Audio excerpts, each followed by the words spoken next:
João capítulo 2 diz assim: e no dia terceiro houve um casamento em Caná da Galileia, e a mãe de Jesus estava lá, e também foram convidados Jesus e seus discípulos para o casamento. E tendo acabado o vinho, a mãe de Jesus lhe disse: eles não têm vinho. Jesus lhe disse: mulher, que tenho eu para fazer contigo? Ainda não é chegado a minha hora. E sua mãe disse aos serviçais: tudo quanto ele vos disser, fazei-o. E estavam ali postas 6 talhas de pedra, do tipo usado pelos judeus para as purificações, e em cada uma cabiam 2 ou 3 metretas. Jesus lhe disse: enchei de água as talhas, e eles as encheram até a borda. E ele lhe disse: tirai agora e levai ao mestre-sala. E eles o levaram.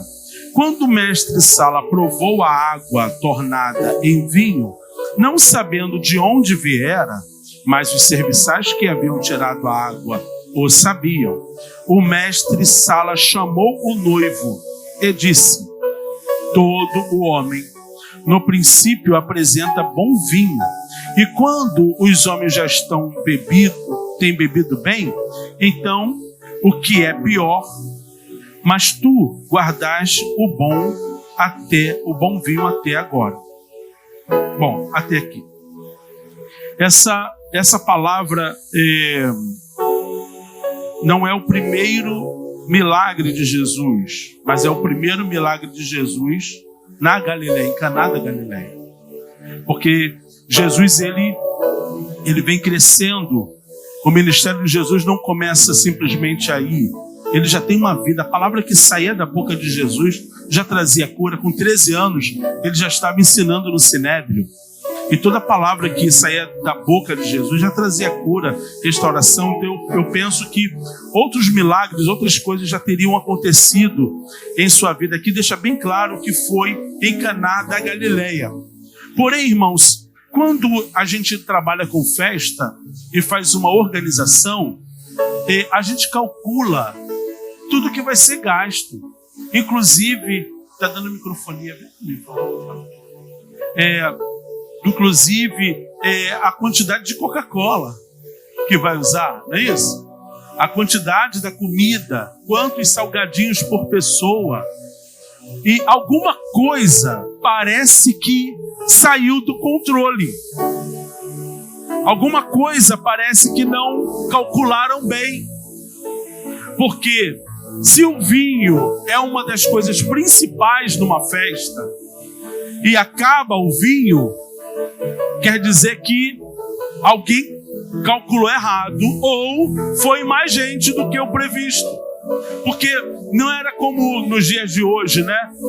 Eu lembro que mais um tempo atrás, que não tinha um convite individual, a gente fazia um convite já esperando que o Luiz, quando fosse, já levava os 2 penetra, né? Então a gente já se preparava para alguém levar mais alguém, né? Então a festa, olha, é para 200 pessoas, mas faz para 400. Porque pode ser que venha fulano. E nesse tempo o casamento ele era meio que comunitário. Embora precisasse de convite, porque você vê que nas outras parábolas de Jesus, ele sempre fala de convidado. E de uma festa que estava vazia e que mandou trazer os mendigos, os moradores de rua, para poder encher a festa. Então sempre tem convidados. Mas alguma coisa perdeu o controle. Porque já passando da metade da festa, o principal, que seria o vinho, acaba. E eu percebo que sempre quando nós perdemos o controle de alguma coisa, é porque algo quer ser revelado. Não, você não tem. Quando nós perdemos o controle, Deus permite a gente perder alguns controles em nossas vidas, porque Ele quer revelar algumas coisas, Ele quer fazer algumas coisas em nosso meio. E o que nos impede é que quando nós achamos que estamos no controle, nós não deixamos o Senhor fazer o que Ele quer fazer. Nós temos essa questão de estar no controle. E o controle gera independência. Quanto mais controle eu tenho, mais independente eu fico. Quanto mais controle eu tenho sobre uma situação, mais independente de Deus eu fico. Porque eu acho que o meu controle é que vai me salvar de determinadas situações. E aí Deus permite nós perdermos alguns controles da nossa vida para a gente saber que nós dependemos dele. Nós não podemos andar independentes. Nós somos sempre dependentes. O bom é que perderam o controle, mas Jesus estava na festa. O bom é que eles perderam o controle, mas o que tinha o controle sobre todas as coisas estava nessa festa. E é isso que nos alegra, porque a gente sabe que a gente perde alguns controles, mas sabe que Jesus está conosco para poder fazer aquilo que é necessário. Amém? Uma coisa que acontece, e eu vou te trazer também um pouco do contexto histórico para você entender a profundidade dessa palavra, é que nesse período histórico, quem estava tendo o controle da religião eram os religiosos, que eram os saduceus, eram os escribas, eram os fariseus, era o sumo sacerdote. Eles tinham controle da religião. Não tinha mais a presença, mas eles tinham o controle. Entendendo isso? Deus já não falava com o povo há mais de 400 anos. Mas olha, um dos maiores problemas da religião é ter o controle do sagrado, mesmo com a ausência do sagrado. Eles não tinham mais o sagrado, não tinha mais a presença, mas o ritual permanecia a mesma coisa. O que precisa ser feito é isso, vamos fazer isso. Mas Deus não está respondendo, não importa, vamos fazer isso. Aí surge nesse período interbíblico, surgem os fariseus. E os fariseus eram aqueles que ficavam olhando, você não está cumprindo a lei, você não está fazendo isso, você não está fazendo aquilo. E eles ficavam ali, te falando, você não faz, você não faz. Então, tem os fariseus que estão controlando, tem o sumo sacerdote, Caifás, que já está totalmente envolvido com a política, está totalmente envolvido com o sistema de Roma. Tem os fariseus, que só estão ali na cobrança, e a presença de Deus não existe mais. São 400 anos. Eles têm um templo feito por Herodes, um templo suntuoso, que o primeiro templo foi feito por Salomão. O segundo templo foi a restauração do primeiro templo, então contarei ainda como o primeiro templo. E esse templo, do tempo de Jesus, era um templo suntuoso que Herodes que havia feito. Então, era um templo magnífico, que o sumo sacerdote estava ali, os animais para o sacrifício estavam ali, mas no Santo dos Santos não tinha arca, não tinha mais a presença. Já tinha sido levado. Mas eles continuavam nos mesmos rituais, mesmo sem resposta do céu, mas eles aprenderam a fazer um ritual e não importa se não está tendo mudança. Quer dizer, eu não faço nada de diferente. Tem que fazer aquilo ali, eu faço aquilo ali, o céu está querendo se mover de maneira diferente, mas eu aprendi religiosamente a cumprir o preceito religioso e eu não estou mais ouvindo o que o Senhor tem para falar.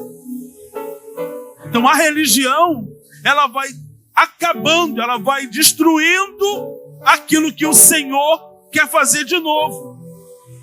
Muito bem, muito bem. Então observe uma coisa. Nesse momento aqui, Roma, ele já está trazendo toda a sua cultura, mentalidade. A Grécia já veio primeiro e trouxe um pensamento totalmente contrário à palavra. Roma vai aproveitar algumas coisas da Grécia e vai trazer também os seus ensinamentos. Então, a gente está falando de orgias, a gente está falando de vários tipos de coisa. Deus está muito distante. E o povo de Israel, eles estão ali esperando o Messias, mas dentro de um sistema. Então esse Messias, quando viesse, ele teria que cumprir vários requisitos. Para ele ser o Messias, ele teria que cumprir requisitos, porque a religião faz isso. Então, irmãos, quando acaba o vinho, presta atenção nisso, quando acaba o vinho de um casamento, que seria uma das coisas mais principais, Maria, que é uma das convidadas ali, que podia ser íntima por estar nos bastidores, ela vai até Jesus e vai dizer: acabou o vinho. Eu sabendo, eu tendo um filho, que eu sei que é o Filho de Deus, que é poderoso, que vai mudar a história da humanidade, eu vou procurar o meu filho para falar que o vinho acabou? Tem algo mais intrigante nisso, nesse pedido de Maria. Tem algo mais profundo do que simplesmente acabou o vinho. Jesus, tu és todo poderoso, dá vinho para esse povo, porque acabou o vinho. Eu fiquei incomodado com isso esses dias. Não pode ser só isso. Maria não ia até Jesus sabendo quem ele era, porque, irmãos, temos que lembrar que Maria, ela foi cheia do Espírito Santo. Não. Maria, o anjo disse: descerá sobre ti o Espírito Santo. Então a Maria, ela estava cheia do Espírito Santo. Não foi só para conceber, na sua vida era cheia do Espírito Santo, porque ela não ia só colocar no mundo, ela ia precisar conduzir Jesus, precisar ensinar Jesus, porque é a mãe que ensina o caminho. Então Maria, ela estava cheia do Espírito Santo. E quando ela é movida pelo Espírito Santo, presta atenção nisso, ela é movida a ir até Jesus. E quando ela fala, acabou o vinho, ela está dizendo justamente para Jesus: acabou um período. Fica ligado. Acabou uma fase. Jesus, acabou um tempo. Jesus, meu Pai, acabou a escassez. Jesus, até agora, esses anos todos, estamos vivendo de um vinho velho. Estamos bebendo um vinho velho. Um vinho que a gente já não suporta mais. Mas tu é o fim da lei.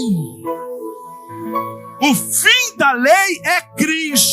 Ou seja, a tua chegada fez acabar o que era antigo. E o que só sustentava o que era antigo e não trazia nada de novo. Mas Jesus, tu és o vinho novo.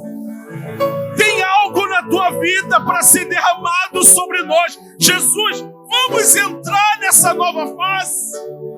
Porque o fim da lei é Cristo.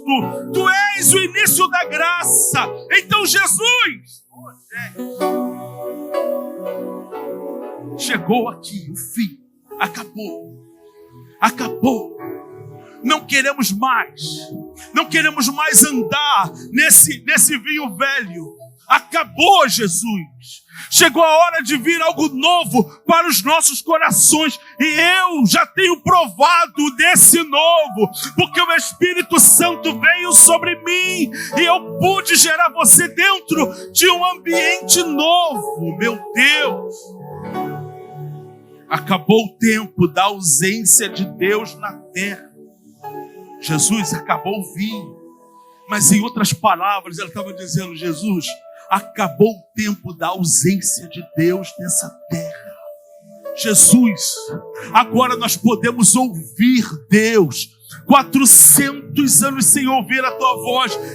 Acabou esse tempo, tu estás aqui. Tu pode falar, tu pode mover, tu pode agir, tu pode tocar. Oh, Jesus! Está entendendo que clamor foi esse? Que não foi só um pedido de um vinho que acabou, mas é o clamor por uma nova fase. Porque quem tem o Espírito de Deus clama por algo novo, porque o Espírito Santo traz coisas novas. Acabou o vinho velho, que não produz mais nada de bom. Aí, o que vai acontecer? Jesus vai dizer para ela assim: ô mulher, não é chegada, o que eu tenho contigo? Não é chegada a minha hora. Cadê a tua língua? Mulher, o que eu tenho contigo? Não é chegada a minha hora. Eu acredito que aquele pedido ali, de Maria para Jesus, mexeu no mundo espiritual, mexeu no chamado, mexeu no propósito. Você está aqui? Olha só, a resposta de Jesus foi diferente da ação de Jesus. A resposta foi: ainda não é chegado a hora de me manifestar. Ainda não chegou a hora. Por que ele falaria ainda não chegou a hora?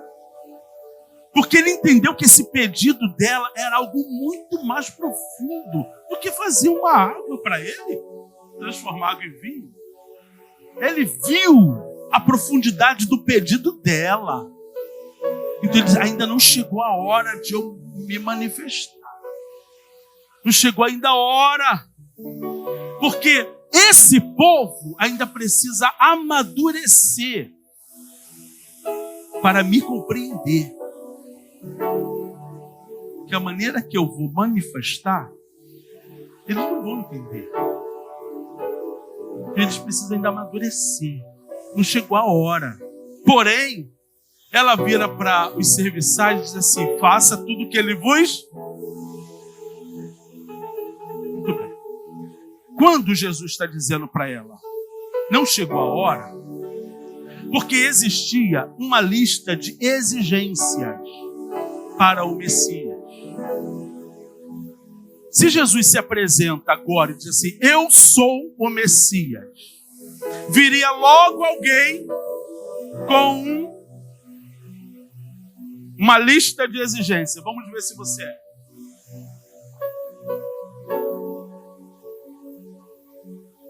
Primeira coisa para você ser o Messias: precisa ser um guerreiro e que tome Israel da mão dos romanos. Jesus fez isso? Então já está reprovado. Segunda coisa: que traga paz para Israel e governe a terra toda. Jesus fez isso? Então já estava fora. Já ia rejeitar na hora. Porque não é passar no checklist deles. Outra: que se assente no trono de Davi. Jesus se sentou no trono de Davi? Não, ele não, Messias, esquece. Qualquer coisa que Jesus falasse ou fizesse, eles já iam logo pensar, não, ele não é o Messias. Jesus começa a manifestação ao contrário. Ele não começa pelo governo. Por quê? Jesus, ele tem o controle do tempo, amém? Então ele tem uma eternidade para administrar.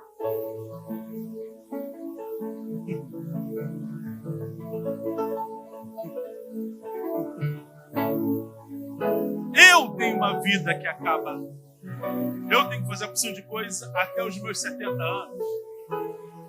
Até 75, quem sabe? Tem gente vivendo até 100. Eu não sei. Mas eu tenho um tempo de vida. Então eu fico logo preocupado. Jesus, já estou com 46 anos. Eu ainda não tenho minha casa de frente para a Barra. Aí Deus fala, aí vai ter. Né? A gente fica preocupado com a opção de coisa. Ah, Senhor, eu já tenho 40 anos, eu não casei. Porque a gente olha para o tempo terra. Jesus não olha para o tempo terra. Ele olha para o tempo eternidade. Então, enquanto eles estão com o checklist de cima para baixo, Jesus começa de baixo para cima. O que vem de baixo para cima? O Messias precisa expulsar demônio de um surdo e mudo. Jesus expulsou? Um aleijado, que cure um aleijado de nascença. Jesus curou? Que ressuscite o morto. Que cure um judeu leproso. Ele curou 10. Só um voltou, mas tinha que voltar. Tinha que ter um pelo menos. Ah, mas eu curei 10, só voltou um. A gente falou, são ingratos, mas pelo menos um tinha que voltar. E voltou um para testemunhar. Se um não voltasse para eles, assim. Então eles agora estão olhando aqui, tem mais.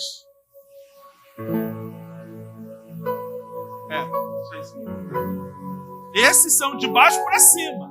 E Jesus começou a fazer como? De baixo para cima. Porque envolvia pessoas. Era o estar com pessoas. Era trabalhar nas pessoas. E eles ficaram olhando assim, bom, os requisitos espirituais ele tem. Mas está faltando agora a hora do golpe. A hora de tomar da mão de Roma. Agora está faltando se sentar no trono de Davi. Está faltando, então, ao mesmo tempo que eles estavam olhando, será que ele é, será que não é, como até hoje eles estão, será que é, será que ele não é? Jesus fez uma grande obra no meio de pessoas. E está continuando a fazer. Continua. Enquanto eles estão lendo ainda o checklist dele, Jesus está trabalhando em pessoas. Enquanto eles estão olhando os preceitos que Jesus tem que fazer, tem que ser, Jesus está fazendo, eles estão perdendo, a gente está recebendo, porque já estamos aqui, já temos Ele no nosso coração, já estamos caminhando com Ele, e daqui a pouco Ele vem e vai reinar de Jerusalém o mundo todo, e vai cumprir exatamente isso. Mas não é no tempo deles. Quando ele diz, não é chegada a minha hora, porque eu tenho uma eternidade para administrar. Não chegou a hora. Acho que você não está entendendo. A ação é diferente. A resposta foi uma, mas a ação foi outra. A ação, porque Maria diz assim, faça tudo que ele vos mandar. Tudo que ele falar, vocês fazem. Ela não está falando isso ali só para isso, não. Ela está falando aquilo ali para tudo que ele vos disser. Ela não está falando para uma fase, para aquele momento. Faça tudo. Porque tudo que ele faz tem um propósito. E agora eu startei esse começo. Quando Maria diz para ele, acabou o vinho, ou seja, acabou esse tempo, acabou essa fase, acabou a lei, tu és a graça, se manifesta. Ela está dizendo, Jesus, chegou a hora. Ele diz, não é o tempo ainda de eu me manifestar na minha totalidade. Mas ela disse, faz tudo o que ele for disser. Todo momento, tudo que ele falar. Para onde ele for, fica de olho nele. O que ele mandar fazer, se ele cuspir no chão, ele mandar lavar, faça. Se ele mandar dar 7 pulos, dê. Faça tudo daqui por diante que ele vos mandar fazer. A ação de Jesus é diferente, porque Jesus vai começar a ensinar esse povo fariseu, porque todo lugar tinha o povo fariseu. E Jesus sabia muito bem, porque Jesus andava com eles. Viu que Jesus já tinha discípulo? Jesus já tinha discípulo, Jesus já era mestre. Antes do batismo, Jesus já era mestre. Todo mestre já andava com seus discípulos. Então, quando Jesus... A primeira coisa que Jesus vai fazer não é ir verificar os odres usados. Porque se eu já tenho garrafa retornável, é mais fácil para eu aproveitar do que eu comprar uma nova, não é, irmãos? Então ele não vai nos odres velhos. Ele não vai ver. O ideal seria, onde estavam os vinhos? Aonde vocês colocaram os vinhos? Aí a pessoa ia lá, ia ver aqueles odres todos, ia poder encher de água, na minha concepção, e vamos usar. Só que se você coloca vinho novo em odre velho, ele estoura, ele não aguenta. Por isso que vinho novo tem que ser colocado em odres novos. Porque se eu colocar no velho, o velho não suporta e arrebenta. Mas Jesus não está preocupado nem em chegar perto do que era velho. Ele vai usar uma coisa que não era normal usar. Eram as talhas. Eram as 6 talhas de pedra que tinha na entrada, em que os judeus toda hora usavam essas talhas para poder se lavar as mãos e lavar os pés. Então eles vêm da rua, do deserto, para a festa, eles vão lavar as mãos e com a canequinha lá, lavar os pés e entra para a festa. Jesus vai olhar aquelas talhas e ele não olha para que o povo fazia higiene nelas. Ele olha para o simbolismo das talhas. É de pedra. Não é os odres que se rompem. O que eu vou trazer e o que eu vou dar não pode se perder. Esse vinho pode ter se perdido por vários motivos. Ou porque não calcularam bem, ou porque foi gente a mais, ou porque estavam rachados. Ou porque algum se quebrou. Jesus não vai naquilo que eles tinham, ele vai naquilo que eles nem pensavam. E todo mundo vai ter que provar daquele lugar onde eles nem pensavam, porque eles não viram de onde saiu o vinho, eles só beberam. Então, quando tem essas talhas ali de pedras, e ele diz assim, enchei-as de água. Enche. Aqueles homens, aqueles serviçais, não estão entendendo nada. Mas Jesus está. Porque cada pedra daquela simboliza uma aliança do Antigo Testamento. Mas a 7ª pedra estava no meio deles, que era a aliança perfeita, que era a pedra angular. Jesus era a 7ª talha. Poxa, sei que você reage melhor. Quando eles enchem aquelas talhas, Jesus então ministra como eu não sei, mas ele só fala, pega esse vinho e leva para o mestre-sala. Ele vai provar uma coisa que ele não sabe a origem. Ele só vai provar.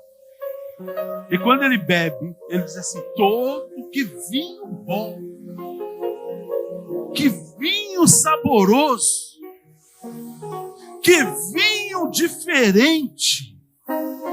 Esse aqui é um bom vinho. Não um vinho que estava curtido, que ficou curtindo ali anos e anos e anos. E ele diz assim: todo mundo serve o bom vinho primeiro. E depois que já está todo mundo bêbado, traz o vinho inferior. Mas você agora trouxe o melhor vinho. E você está dando o bom vinho no final. Porque esse vinho é a manifestação do próprio Cristo sendo derramado sobre todos. Primeiro a água, que é o Espírito Santo, e depois o vinho, que simboliza Jesus Cristo, o vinho novo. Então observe que o lugar não era apropriado. Diga, não era apropriado. Mas nem todo lugar apropriado está pronto para receber o novo. Porque o lugar mais apropriado para Jesus estar era no templo. Mas o templo não estava pronto para receber o novo.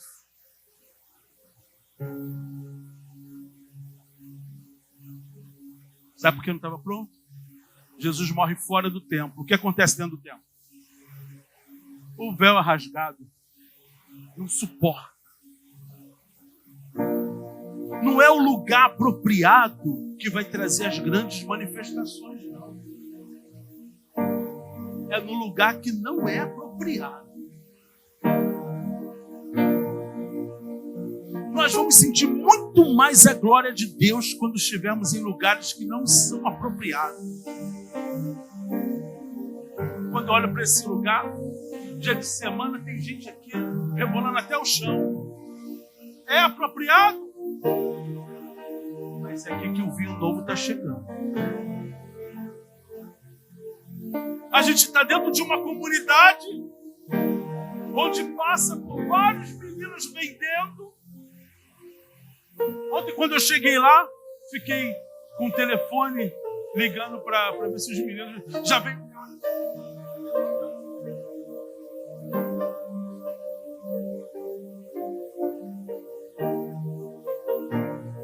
É apropriado? Mas a glória que nós sentimos ali, a gente às vezes fica preocupado com o lugar apropriado para a manifestação do novo. O lugar apropriado não resiste. Se ele colocasse nos odres, ia estourar aqueles odres todos. Mas foi um lugar que não era apropriado, que a glória se manifestou e que o novo veio. E todo mundo, fariseu, escriba, todo mundo que estava ali, está provando do vinho novo. Está todo mundo, que vinho é esse? Que vinho é esse? Que vinho é esse? A gente fica preocupado com o pastel chinês. Que a gente não sabe como ele faz, né? Mas todo mundo vai lá e come o pastel do chinês. Vai ter até pombo ali dentro. Ah, mas é o melhor pastel do chinês.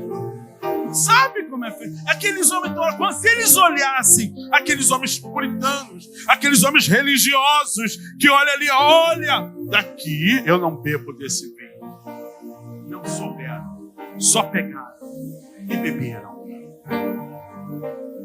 Ainda mais. Esse vinho é o melhor. Esse vinho é o melhor.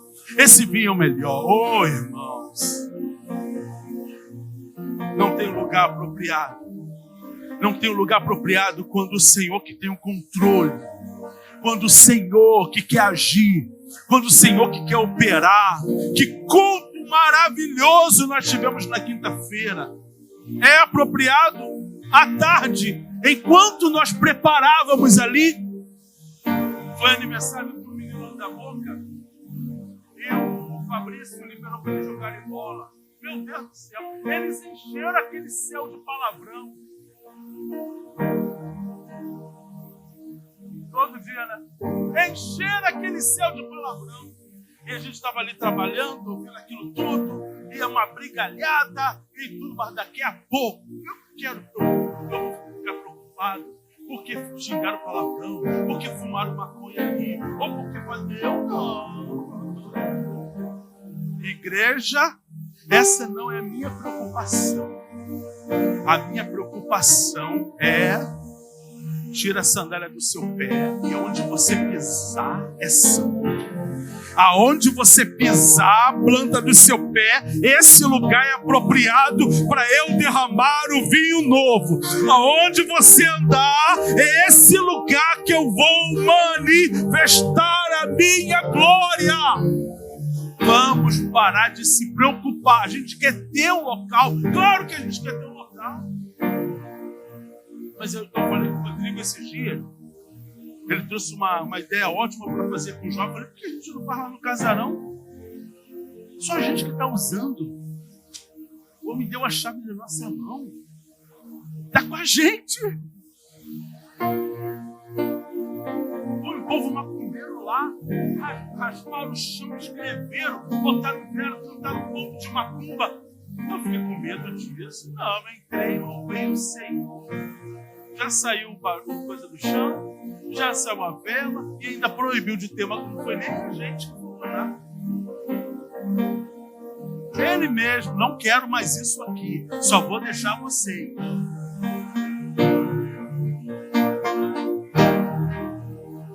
A gente se preocupa em ter um templo lindo, suntuoso. Eu não sei se é essa preocupação de Deus. É por isso que eu estou descansando no meu coração. Eu olho. A gente está vendo o lugar, Valder? Estamos vendo. A gente está fazendo a nossa parte, mas com o coração em paz. Um lugar, um biombo desse tamanho, o homem quer 600 mil.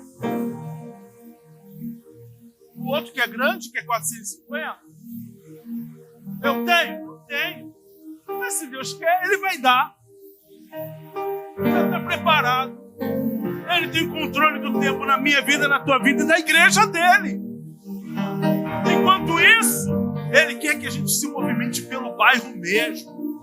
É a igreja sem barreira, sem fronteira, sem parede, sem púlpito, sem nada. Mas com gente, com povo. E isso, olha isso, foi isso. Cuidando, curando no meio das pessoas. Jesus, meu Deus do céu. Quem tinha que se preocupar em ser o primeiro no templo? Era Jesus, irmão. Quem tinha que se preocupar e estar no Santo dos Santos? Era Jesus, irmão. Ele estava nem aí. Quando ele chega no templo, ao redor do templo, que estavam os mercadores vendendo a porção de coisa, ele foi, jogou tudo para o alto, deu chicotada nos homens: sai todo mundo daqui, vocês estão fazendo da minha casa, mas eu não entro na minha casa. Vocês estão fazendo da minha casa de Covid de ladrão, mas ele nem entra em casa. Tipo assim, eu tenho uma mansão não sei aonde, mas nem vou, é minha casa, mas eu nem entro lá. Porque meu negócio não está lá dentro, meu negócio está aqui. Quem eu quero não está lá, está aqui.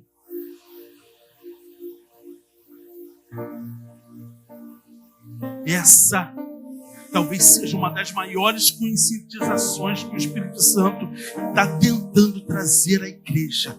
Mas a religiosidade nos prende na igreja, e aí é ensaio na igreja, é culto na igreja, é não sei o que lá na igreja, é de manhã, de tarde, de noite na igreja, e não tem tempo de ir para fora nunca, porque é tanta coisa dentro da igreja que a gente não tem tempo de fazer mais.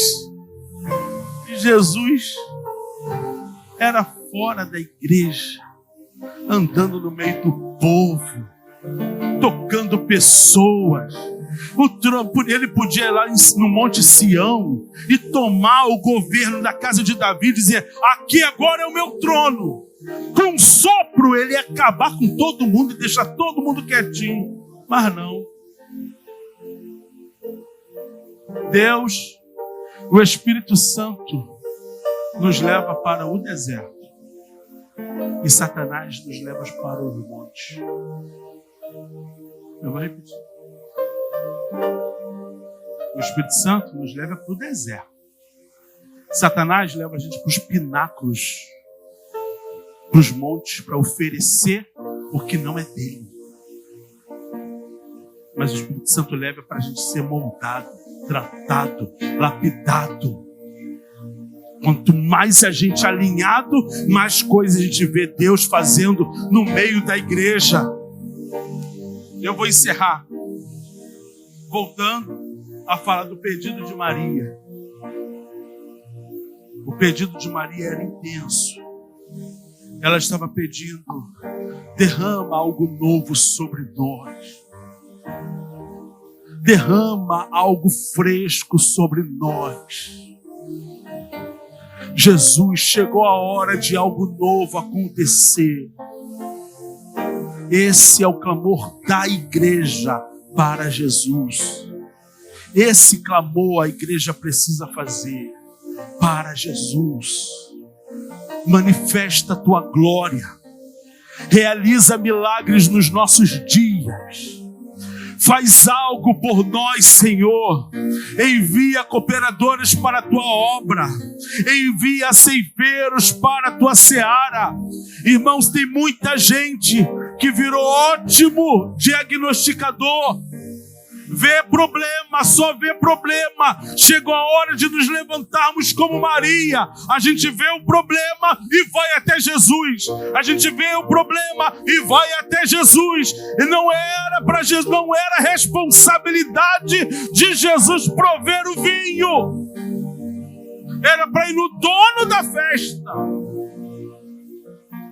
É nossa responsabilidade vermos as situações no nosso bairro, ver a situação no nosso Brasil e correr para Jesus e clamar a Jesus e pedir a Jesus, porque agora já chegou o tempo da manifestação. Fique em pé, meus irmãos. Guarda essa palavra.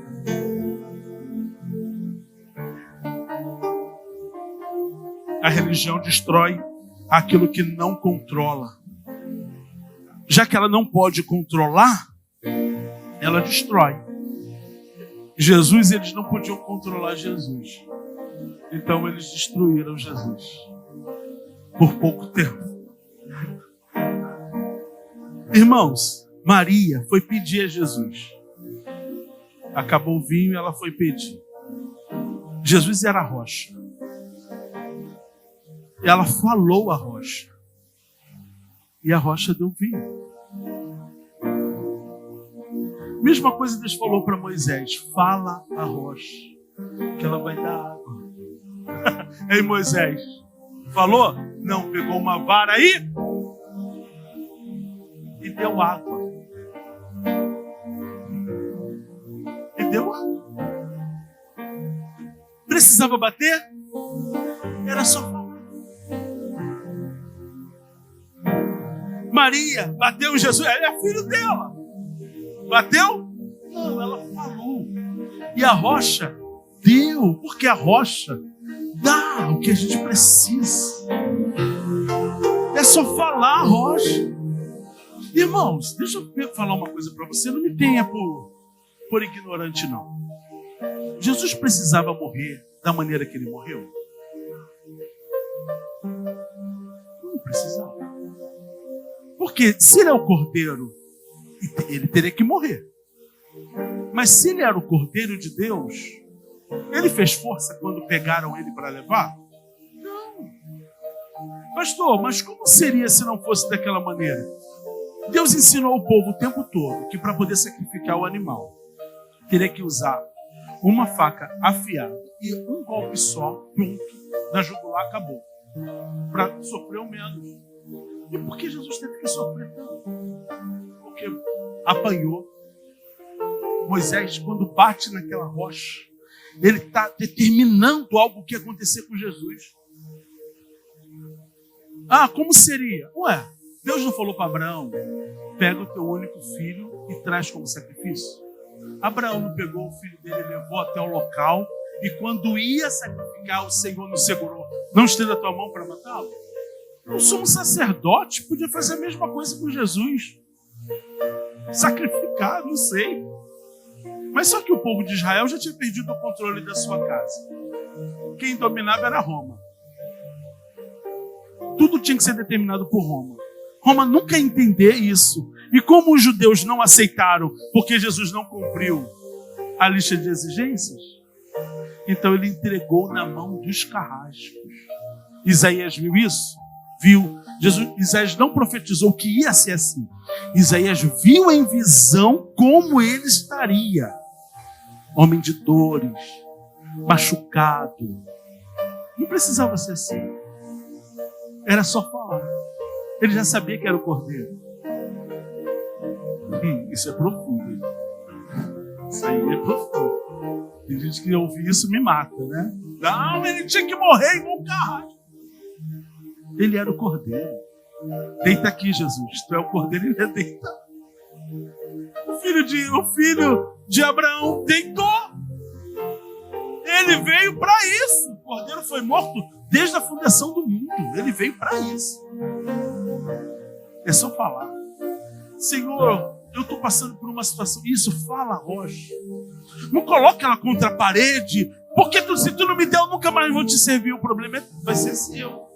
Porque se você deixar de servir, é você que vai arcar com as consequências. Servir ao Senhor é com amor, com devoção, com alegria, porque Ele é assim que Ele nos responde.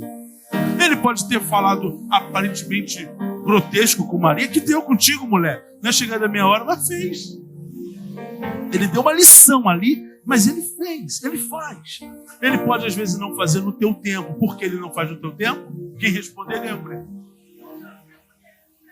Porque Ele tem o controle da eternidade. Tá certo. O tempo dele é diferente.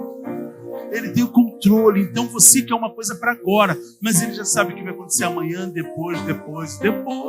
Ele vai te dar na hora certa, para você não perder o que Ele te deu. Ele tem o controle da eternidade. Levante as suas mãos. Curta essa palavra. Sinta esse vinho nos teus lábios. Sinta esse vinho nos teus lábios.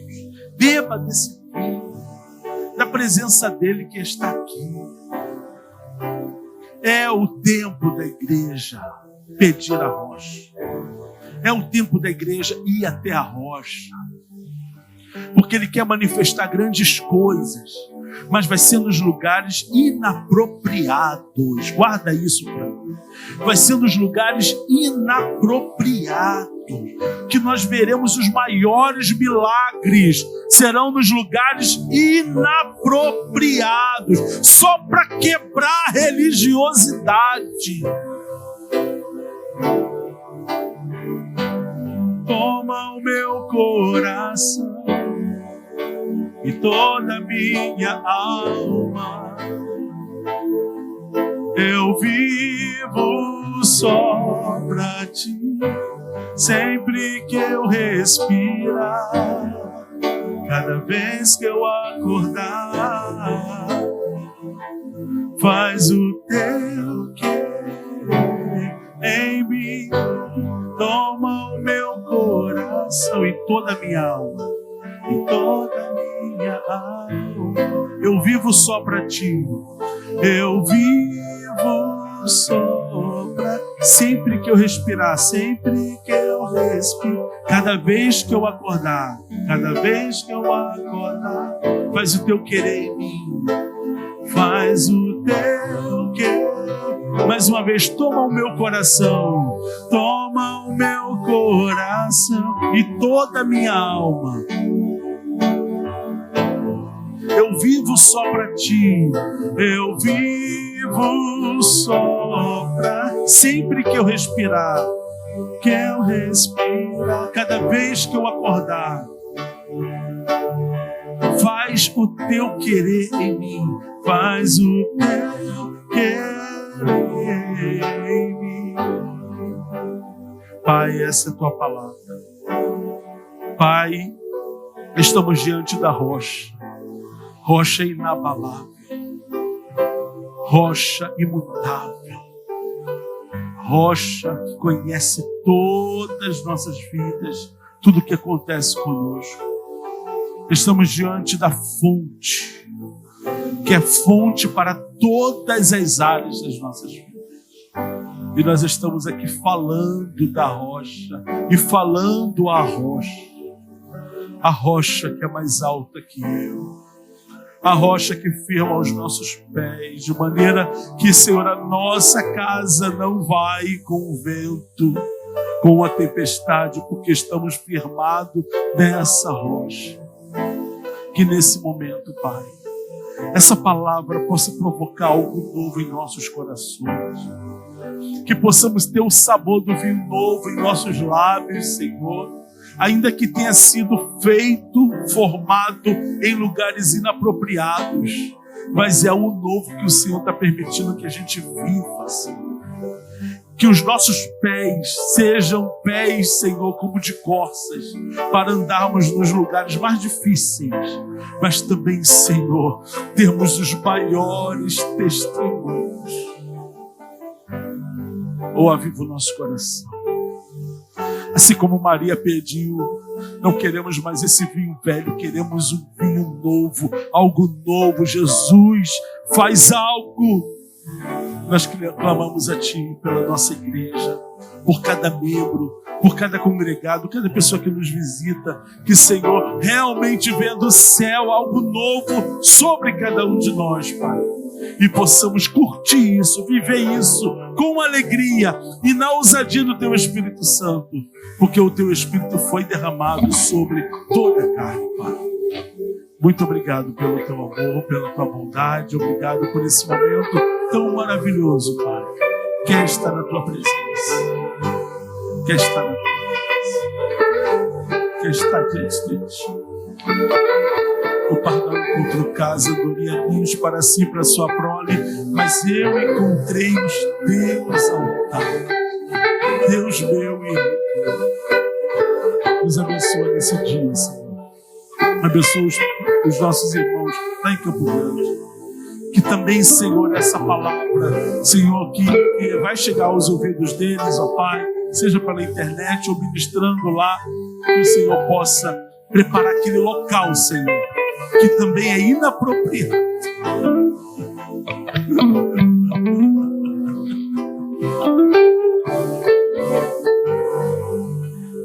Mas o lugar onde a Tua glória se manifesta.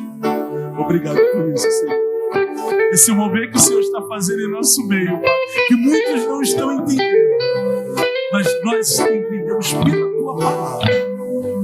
Em nome de Jesus. E tu levando a bênção da vitória. Aleluia. Receba então a bênção. Tenha uma semana abençoada. Tenha uma semana na presença de Deus, cheia da glória, cheia da graça. Que Deus possa guardar a sua vida, a sua família, a sua entrada e a sua saída. Em nome de Jesus. Na semana que vem nos visitar. Já está com saudade de você também, tá? Que Deus abençoe e guarde você. Amém? Receba a bênção e prepara o louvor aí para a gente terminar com o louvor.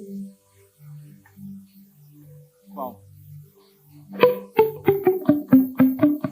Eu vou dar a bênção. Quando acabar, eu quero o louvor. Dá o microfone para ele.